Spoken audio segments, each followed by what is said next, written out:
বন্ধুসকল, আমাৰ আগৰ ভিডিঅ'টোত আমি আপোনালোকক অসমৰ পাঠশালাৰ পৰা শ্ৰীৰামপুৰ, বেংগলৰ শিলিগুৰি, বিহাৰৰ আৰাৰিয়া, মুজফ্ফৰপুৰ, গোপালগঞ্জ, উত্তৰ প্ৰদেশৰ গোৰখপুৰ হৈ অযোধ্যালৈকে কৰা ৰোড জাৰ্ণি ভিডিঅ' আপোনালোকক দেখুৱাইছিলোঁ।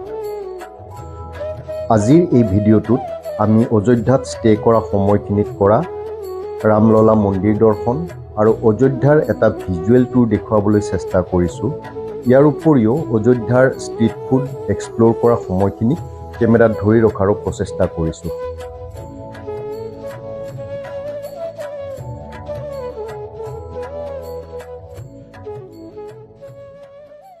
এই মেপখনৰ দ্বাৰাই মই আপোনালোকক অযোধ্যাখনৰ বিষয়ে অলপ জনাইছোঁ। এইটো নেশ্যনেল হাইৱে 27 বা ইষ্ট ৱেষ্ট কৰিডৰ। এই হাইৱেটোৰে আমি অসমৰ পৰা আহি এই যিখন ঘৰঘৰা বা সৰজু নদীৰ দলং, এইখন পাৰ হৈ আহি আমি অযোধ্যাত প্ৰৱেশ কৰিছোঁ। নদীৰ দলংখন পাৰ হৈ অহাৰ পিছতেই দেখিছে নহয়, এটা ৰাস্তা বাওঁপিনে গৈছে। এইটোৱে হৈছে অযোধ্যালৈকে সোমোৱা প্ৰথম ৰাস্তা। বাকী গোটেই অযোধ্যাখনক এই NH 27 বাইপাছ কৰি দিছে। অযোধ্যাৰ এইটো মেইন যিটো ৰাস্তা, এই ৰাস্তাটোৰ নাম হৈছে ৰামপথ। এই হাইৱেটোৰ দক্ষিণে এইটো হৈছে মহৰ্ষি বাল্মীকি ইণ্টাৰনেশ্যনেল এয়াৰপৰ্ট। ইয়াত এইটো অযোধ্যাৰ মেইন ৰাম জন্মভূমি মন্দিৰ বা ৰামললা মন্দিৰ। ইয়াৰ ঠিক ৰামপথৰ অপজিট চাইডে এইটো হৈছে অযোধ্যা ধাম জাংচন। আমাৰ অসমৰ পৰা অহা কোনো ট্ৰেইনেই এই অযোধ্যা জাংচনত ষ্টপেজ নাই। ট্ৰেইনেৰে অহা মানুহখিনিয়ে অযোধ্যাৰ পৰা অলপ দূৰত এই অযোধ্যা কেণ্ট জাংচন বা অযোধ্যা কেণ্ট ৰেলৱে ষ্টেচনত তেওঁলোকে নামিব লাগিব আৰু তাৰ পৰা ইয়ালৈকে আহিব লাগিব। আপোনালোকে নিজৰ গাড়ী লৈ আহে তেতিয়াহ'লে 27 ৰাষ্ট্ৰীয় ঘাইপথেৰে আহি আপোনালোকে মোৰ যদি পৰামৰ্শ লয় তেতিয়াহ'লে ইয়াৰ হাইৱেৰ ওচৰে পাজৰে হোটেল লওক। কিয়নো ইয়াতে যিটো দেখিছে পঞ্চকোশী অৰ্বিটিং ৰোড, ইয়াৰ ভিতৰত অযোধ্যাৰ মেইন মন্দিৰৰ ইয়াতে আমাৰ মেইন মন্দিৰটো আছে। ইয়াৰ ওচৰে পাজৰে কোনো গাড়ী সোমাবলৈ পাৰ্মিশ্যন নিদিয়ে। পুলিচে চাৰিওপিনে বেৰিকেড লগাই থৈ দিছে এইবোৰ জেগাত। যদি গাড়ী আপোনালোকে লৈ আহে, ইয়াৰ ভিতৰত থকা হোটেলত হাজাৰ পাৰ্কিং থকা বুলি লিখক বা যিয়ে লিখক, ইয়াৰ ভিতৰত আপোনালোকক গাড়ী সোমাব নিদিয়ে। আমি আমাৰ গাড়ীখন এই হাইৱেৰে আহি ইয়াতে চূড়ামণি চৌৰাহা, এই দেখিছে এনেকৈ আহি এনেকৈ সোমাই গৈছোঁ। ইয়াতে ওচৰে পাজৰে থকা এখন হোটেলত লৈছোঁ। আৰু প্ৰথম দিনাখন আমি যেতিয়া অযোধ্যা চাইছোঁ, ইয়াৰ পৰা আকৌ ওলাই গৈ বাইপাছেৰে আহি আমি এই পইণ্টটোত এটা পাৰ্কিঙত গাড়ীখন ৰাখি ইয়াৰ পৰা আমি ইয়ালৈকে আহিছোঁ। আৰু এইটো হৈছে বিনা ষ্টেটিউ লতা মংগেশকাৰ চক, অৰ্থাৎ ৰাম মন্দিৰ। এইটো দেখিছে হনুমানগুৰি, আৰু তাৰপিছত ইয়াতে আছে আমাৰ ৰামললা মন্দিৰ। এইটো ৰামললা মন্দিৰ বা ৰাম মন্দিৰ। ইয়াৰ সন্মুখৰ এই যিটো ৰাস্তা, এইটো হৈছে অযোধ্যা ধাম ৰোড বা ৰামপথ। আৰু এই ৰামপথ আহি পেলাই ইয়াতে আৰম্ভ হৈছে লতা মংগেশকাৰ চকত। লতা মংগেশকাৰ চকৰ পৰা আমি অকণমান আগুৱাই গৈ ইয়াত থকা নদীৰ ঘাট চালোঁ। নদীৰ ঘাটৰ পৰা আকৌ ঘূৰি আহি আন এখন ই ৰিক্সা লৈ আহি আমি ৰামপথ বা অযোধ্যা ধাম ৰোডেৰে আহি আমি ৰামললা মন্দিৰৰ সন্মুখলৈকে আহিছোঁ।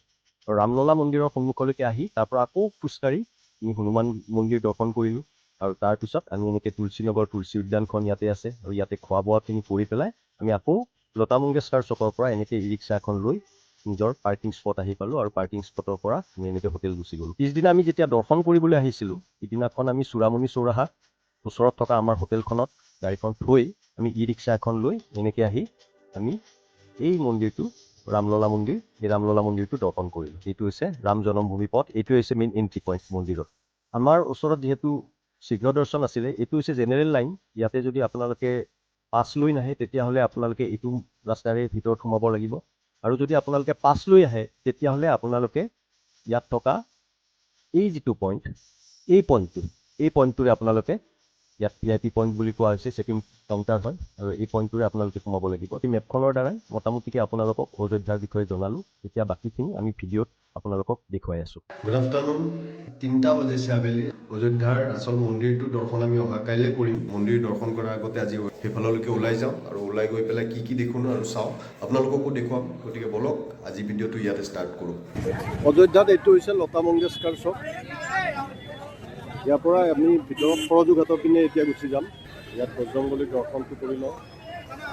তাৰ পৰা এই ভিতৰৰ পিনে যিমানবোৰ ৰাস্তা গৈছে চব ঘাট। একাপ চাহেৰে আজিৰ শুভাৰম্ভ কৰিছোঁ। গুপ্তা টি ষ্টল লতা মংগেশকাৰ চকত একাপ চাহ। আমাৰ ৰাইজে চাহ খাই আছে। ঘাটৰ পিনে আমি সোমাই আহি ইয়াতে মাৰ্কেট পাইছোঁ, আৰু এইটো হৈছে অযোধ্যাৰ নদীৰ ঘাট। এইখন হৈছে ৰামায়ণত বৰ্ণিত প্ৰসিদ্ধ সৰজু নদী। অযোধ্যা ধামলৈ অহা দৰ্শনাৰ্থীবোৰে প্ৰথমতে এই ঘাটলৈ আহি পবিত্ৰ স্নান কৰে, আৰু তাৰ পিছতহে মন্দিৰ দৰ্শন কৰে। এই ঘাটত নৌকা বিহাৰৰ ব্যৱস্থাও আছে। ইয়াত নাৱত উঠি অযোধ্যাৰ ঘাটসমূহ মন্দিৰসমূহ, সূৰ্যোদয় আৰু সূৰ্যাস্তৰ দৃশ্য আৰু মা সৰজুৰ প্ৰতিদিনে গধূলি হোৱা আৰতি দৰ্শন কৰিব পৰা যায়।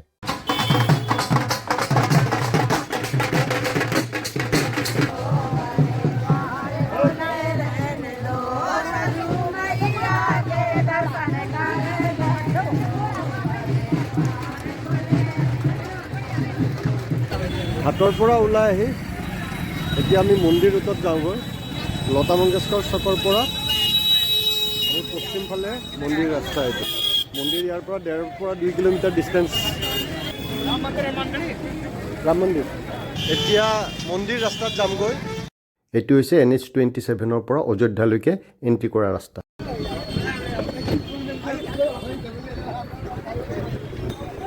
এইটো অযোধ্যাৰ মেইন ৰামপথ।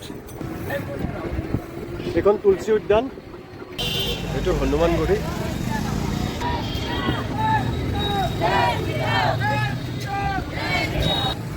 আৰু এইটোৱে হৈছে আমাৰ প্ৰভু ৰামচন্দ্ৰৰ ৰাম মন্দিৰ। এইটো হৈছে ৰাম মন্দিৰৰ এণ্ট্ৰি পইণ্ট।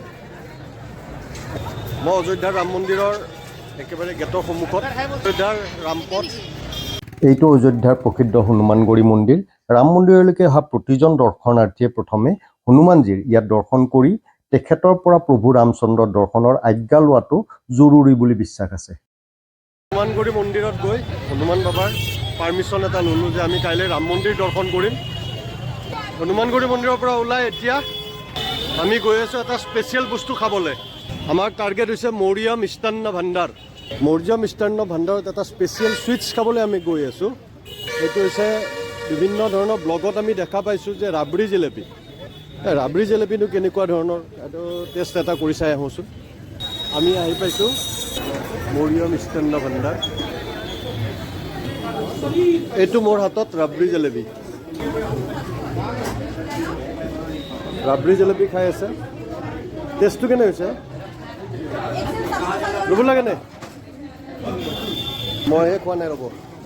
ৰাবৰি জিলাপিৰ এনেকুৱা টেষ্ট মই লাইফত কেতিয়াও এনেকুৱা একো বস্তু বা একো মিঠাই খাই পোৱা নাই। আৰু ইমান টেষ্টি যে মই ৰেকৰ্ডিং কৰিবলৈ পাহৰি থাকিলোঁ বন্ধুসকল। ইয়াত কোন আহিছিলে চাওকচোন। আৰু এইবাৰ আমি চোলা চামোচা খাওঁ। চোলা চামোচা একো নহয়, চামোচাত এইটো চোলা দি দিওঁ। আৰু এটা ফেমাছ বস্তু চোলা চামোচা, এইটো বোলো আমি টেষ্ট কৰোঁ অযোধ্যাত। কেনে হৈছে বা?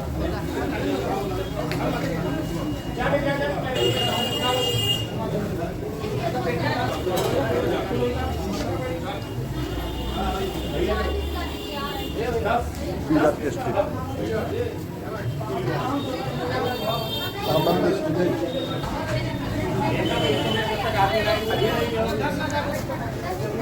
অযোধ্যাটো আহিব, নামটো মনত ৰাখিব, মৌৰ্য মিষ্টান্ন ভাণ্ডাৰ। এবাৰ আহি যাব। ৰাম মন্দিৰৰ পৰা আমি খোজকাঢ়ি পুনৰ লতা মংগেশকৰ চকলৈকে ঘূৰি অহা ৰাস্তাত এইটো হৈছে তুলসী উদ্যান। অযোধ্যাৰ এটা ফেমাছ লেণ্ডমাৰ্ক এই তুলসী উদ্যান। এতিয়া দেৰি হ'ল, খোলা আছে নে বন্ধ আছে সন্দেহ হৈছে। এতিয়া বন্ধ হৈ গ'ল, তথাপি দেখুৱাই দিছোঁ ইয়াৰ পৰা আপোনালোকক। ইয়াত যিটো এটা মূৰ্তি দেখিছে, এইটো কবি তুলসী দাস, তেওঁৰ নামতে এই পাৰ্কখন হৈছিলে।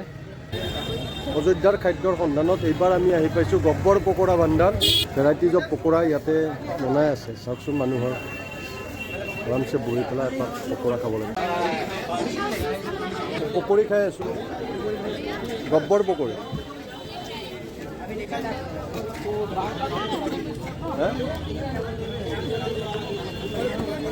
পনীৰটো ট্ৰাই কৰিছোঁ।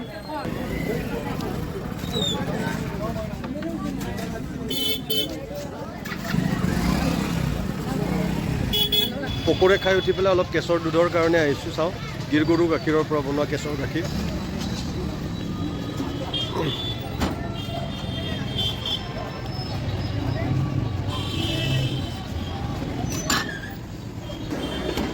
কেশৰ গাখীৰটো টেষ্ট কৰি আছোঁ।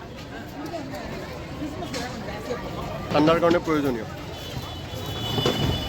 এতিয়া 7:30 হৈ গ'ল আৰু আমি অযোধ্যাৰ যিমানখিনি খাব পাৰি সেইখিনি খাই বৈ এতিয়া আৰু লাহেকৈ হোটেলৰ পিনে যাবলৈ ওলাইছোঁ। কাইলৈ ৰাতিপুৱা আমাৰ প্লেন আছে 11টা বজাত আমি ৰাম মন্দিৰ দৰ্শন কৰিম।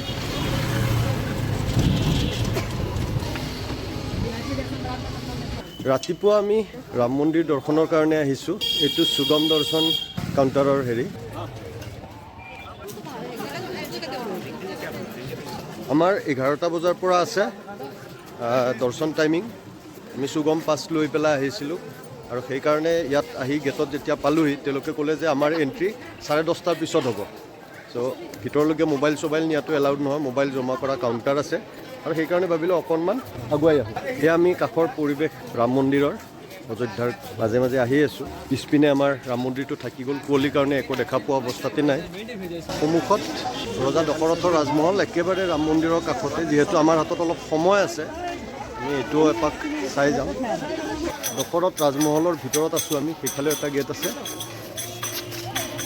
অযোধ্যা আহিলে আপোনালোকে এইটোও দৰ্শন কৰি যাব এপাক। ৰাম মন্দিৰ দৰ্শন কৰাৰ আগতে এবাৰ আমি তন্দুৰী চাই অকণমান মজা লৈ পেলাই যাওঁ। ঠাণ্ডাটো বহুত বেছি দেই আৰু সেইকাৰণে একাপ চাহ খাই পেলাই আমি মন্দিৰৰ ভিতৰত প্ৰৱেশ কৰিম। ৰাম মন্দিৰ দৰ্শন কৰাৰ পিছত আপুনি ৰাম ৰচৈলৈকে আহক। এইখিনিতে আছে আপোনাৰ কাউণ্টাৰ, তাৰ পৰা আহক। শীঘ্ৰ দৰ্শন কাউণ্টাৰৰ ওচৰতে ইয়াতে প্ৰসাদ পাব, আপুনি প্ৰসাদ ল'ব পাৰিব। আৰু ইয়াতে কুপন লৈ পেলাই ৰাম ৰচৈ দেখিছে ইয়াত নিঃশুল্ক কুপন লওক আৰু কুপন লৈ পেলাই আহাৰ গ্ৰহণ কৰক। মন্দিৰৰ ভোগ দিয়ে ইয়াতে, একদম পেট ভৰি পেলাই আপুনি খাওক। কোনো ধৰণৰ পইচা দিব নালাগে, খালি আপুনি ইয়াতে কুপনটো ল'ব লাগিব। কিন্তু ইয়াৰো সময় আছে দুপৰীয়া। হাই জয় শ্ৰীৰাম, জয় শ্ৰীৰাম। এতিয়া 11টা বাজিছে মাত্ৰ। আমি 11টাৰ পৰা হেৰি আছিলে যদিও আমি 10:20 মানত সোমাইছিলোঁ আৰু শীঘ্ৰ দৰ্শন ফেচিলিটিৰ সুবিধা লৈ মাত্ৰ 15 বা 20 মিনিটত আমাৰ মন্দিৰৰ দৰ্শন হৈ গ'ল। সেইকাৰণে কম মই সকলোকে যে আপোনালোকে যদি অযোধ্যা মন্দিৰলৈকে আহে বা ৰাম মন্দিৰ চাওঁ বুলি আহে তেতিয়াহ'লে শীঘ্ৰ দৰ্শন যিটো টিকট, সেই টিকট কৰিহে আপোনালোকে আহিব। উইদাউট শীঘ্ৰ দৰ্শন কৰি আহিলে মানে ইয়াত বহুত ভিৰ হয় আৰু শীঘ্ৰ দৰ্শনৰ ফেচিলিটিৰ লাভ বহুত আছে ইয়াতে, যে আপোনালোকে 10-15 মিনিটত কোনো ভিৰ নোহোৱাকৈ আপোনালোকে মন্দিৰ দৰ্শন কৰিব পাৰিব।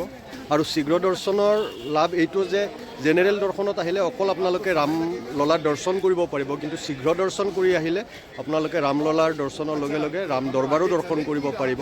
এতিয়া শীঘ্ৰ দৰ্শন কেনেকৈ বুকিং কৰিব? 15 দিন আগতে মনত ৰাখিব, যিদিনা আপোনালোকে দৰ্শন কৰিব 15 দিন আগতে শ্ৰী ৰাম জন্মভূমি ট্ৰাষ্ট বা মন্দিৰ দৰ্শন শীঘ্ৰ দৰ্শন বুলি গুগলত চাৰ্চ কৰিব আৰু চাৰ্চ কৰাৰ পিছত তাত যিটো লিংক আহিব একদম মন্দিৰৰ লিংক, তাত আপোনালোকে গৈ 15 দিন আগতে ৰাতি 12টা বজাত খুলি দিয়ে। আপোনালোকে চেষ্টা কৰিব লগে লগে টিকট যাতে আপোনালোকে বুকিং কৰে, কাৰণ 5 মিনিটৰ ভিতৰত গোটেই 100 বা 150 শ্লট দিব, লগে লগে শেষ হৈ যাব আৰু তাত কোনো পইচা নালাগে, একদম নিঃশুল্ক হয়।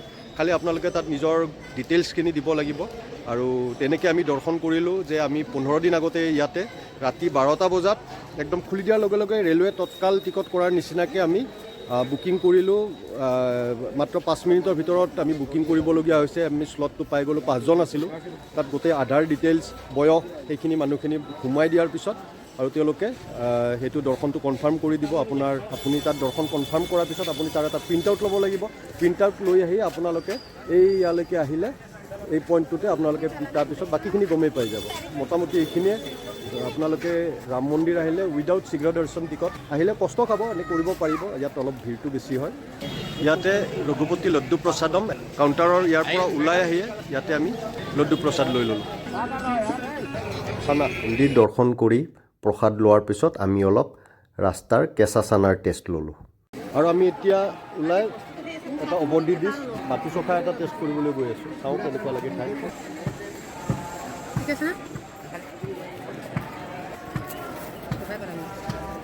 গৰমৰ কাৰণে একো সময় মাটি চফাৰ মজা লৈ আছোঁ।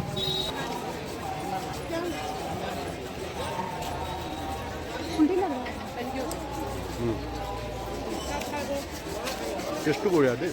কেনে হৈছে মিনা?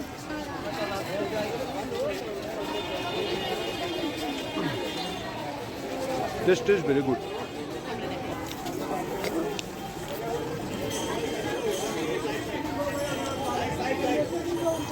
क्या कहते हैं इसे? मक्खन मलाई। मक्खन मलाई। मक्खन मलाई অলপ টেষ্ট কৰি চাওঁ দেই। ভালেই লাগিলে। এইটো হনুমানগুৰি মন্দিৰ, হনুমান মন্দিৰৰ কাষতে এইটো কিবা বনাইছে, অকণমান চাই যাওঁ আহক। আমাৰ পিছফালে এইটো হনুমানগুৰিৰ হনুমান মন্দিৰ আৰু হনুমানজীৰ প্ৰতিমূৰ্তি আছে বজৰংবলীৰ। হনুমানগুৰি মন্দিৰৰ পৰা ওলাই এতিয়া আমি অযোধ্যাৰ আকৌ মেইন ৰাস্তা আহি পালোঁ। ইয়াৰ পৰা আমাৰ হোটেললৈকে আমি গুচি যামগৈ আৰু লগে লগে সময় হ'ল আমি অযোধ্যাৰ পৰা এতিয়া লাহেকৈ লক্ষ্ণৌ অভিমুখে যাম। ইয়াৰ পৰা প্ৰায় 140 কিলোমিটাৰ ডিষ্টেঞ্চ লক্ষ্ণৌলৈকে। আমি লক্ষ্ণৌত দুদিন থাকি তাৰ পৰা আকৌ অসম অভিমুখে যাত্ৰা কৰিম 28 তাৰিখ। অযোধ্যা ৰেল ষ্টেচন যোৱা লাইন এইটো আগত মন্দিৰৰ পৰা আহিয়ে একদম চিধা অকণমান দূৰ গ'লে মন্দিৰটো ৰেল ষ্টেচন পোৱা যায়। তো বন্ধুসকল আজিলৈকে ইমানেই। নেক্সট ভিডিঅ'ত আমি ইয়াৰ পৰা আমাৰ লক্ষ্ণৌ যাত্ৰা আৰু লক্ষ্ণৌত কটোৱা আমাৰ সময়খিনি আমি অন্য এটা ব্লগত আপোনালোকক দেখুৱাম। তেতিয়ালৈকে আজ্ঞা দিয়ক। বাই বাই, জয় শ্ৰীৰাম আৰু জয় হিন্দ।